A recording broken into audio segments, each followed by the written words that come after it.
Cette année, dans le cadre de la Semaine de la francophonie, nous avons souhaité mettre à l'honneur la langue française à travers l'oralisation des contes. Les enfants sont heureux de vous présenter sous forme de vidéo l'aboutissement d'un travail qui a été mené autour d'un projet de cycle sur les contes traditionnels francophones. Alors tout d'abord, nous sommes allés à la rencontre de nombreux contes avec les enfants et à l'écoute de nombreux contes pour tenter d'apprendre à être attentif face à un conte et aussi d'écouter et de comprendre un récit, ainsi que d'en découvrir les particularités. Les enfants ont été confrontés à différentes versions d'un même conte et chez les plus grands, on est allé jusqu'à la compréhension de la structure d'un conte. Nous avons ensuite fait le choix d'aller vers l'oralisation et d'apprendre à compter, à raconter une histoire. Pour cela, des activités de théâtralisation avec son corps, puis d'oralisation par le biais du raconte-tapis chez les plus grands, ont été menées parallèlement au travail sur le vocabulaire et la syntaxe. Alors, qu'est-ce que c'est que le raconte-tapis? Le raconte-tapis, eh bien, il s'agit là d'une façon de mettre en scène un conte, une histoire, au sol, sur un tapis, où sont représentés les différents lieux du récit. Les enfants vont pouvoir faire évoluer des objets et des petites figurines qui vont représenter les personnages de l'histoire, et par la manipulation, ils vont pouvoir oraliser l'histoire sur le tapis.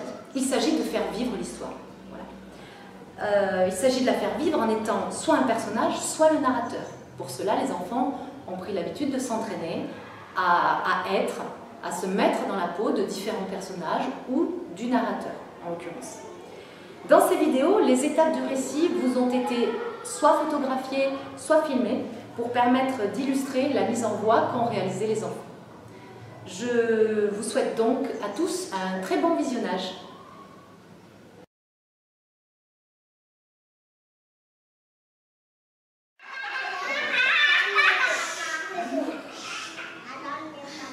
Le silence des enfants.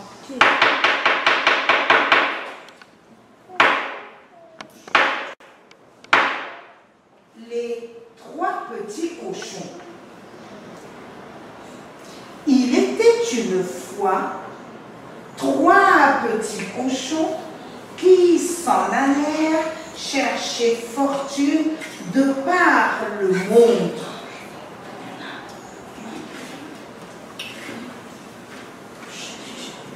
Le premier petit cochon rencontra un homme qui portait de bottes de paille. Il lui dit: bonjour, s'il vous plaît, donnez-moi cette botte de paille pour me bâtir une maison. L'homme lui vendit la paille et le petit cochon se bâtit une maison.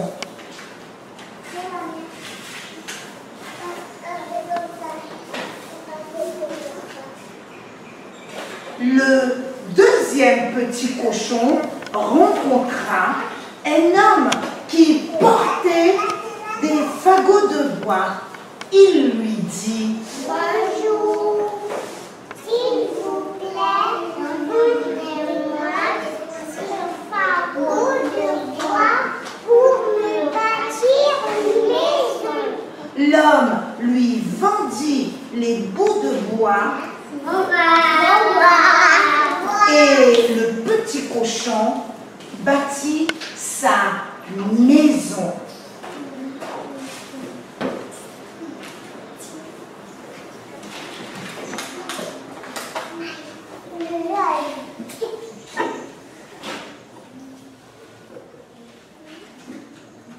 Le troisième petit cochon rencontra un homme qui transportait des briques et il lui dit: bonjour, s'il vous plaît, vendez-moi ces briques pour le bâtir une maison. L'homme lui vendit les briques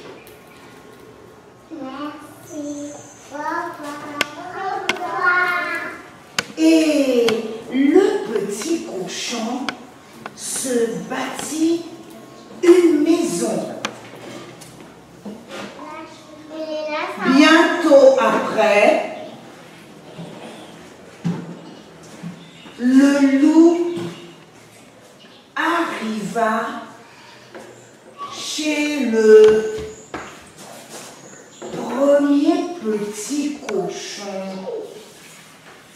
et frappant à la porte, il s'écria: Petit cochonnet, laisse-moi rentrer. Mais le cochonnet répondit: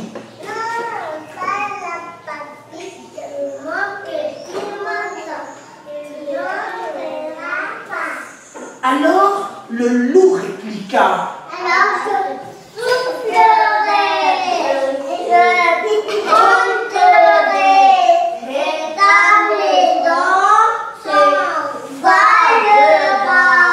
Et il souffla, et il gronda, et la maison de paille s'envola. Il s'envola. Alors, le petit cochon courut aussi vite qu'il put et alla se réfugier dans la maison de bois. Bientôt après, le loup arriva chez le deuxième petit cochon. Et il dit: Petit cochonnet, laisse-moi rentrer. Mais le petit cochon répondit: Pas la papille de mon petit matin qui ne fera pas. alors le loup répliqua: Alors je soufflerai et je gronderai et ta maison s'écroulera. Et il souffla, et il gronda, et la maison de bois s'écroula. Alors les deux petits cochons prirent leurs jambes à leur cou, et aussi vite qu'ils purent, ils filèrent jusqu'à la maison de briques. De nouveau, le loup arriva et dit: Petit cochonnet, laisse-moi rentrer. Mais le petit cochon répondit: Non, pas la papiche de mon petit matin, tu ne feras pas. alors le loup répliqua: Alors je soufflerai et je gronderai et ta maison s'envolera. de sorte qu'il souffla, et il gronda, et il souffla, et souffla encore, et il gronda, et gronda encore. Mais la maison de briques ne bougea pas. Alors le loup, très en colère, décida de descendre par la cheminée pour manger les trois petits cochons. Mais ceux-ci se dépêchèrent de mettre une grande marmite d'eau sur le feu. Et juste comme le loup descendait, ils soulevèrent le couvercle et le loup tomba dans l'eau bouillante. Les petits cochons remirent bien vite le couvercle et quand le loup fut cuit, ils le mangèrent pour leur souper.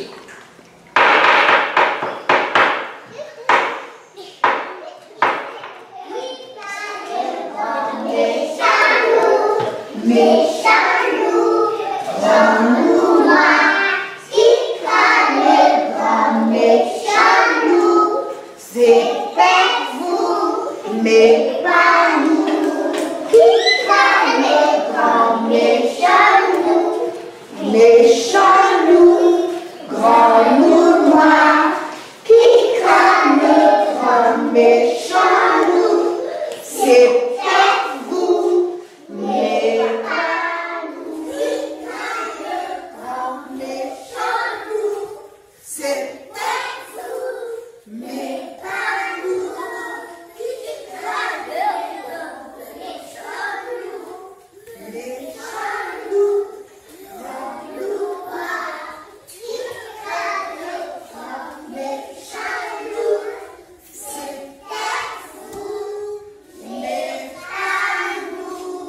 Thank you.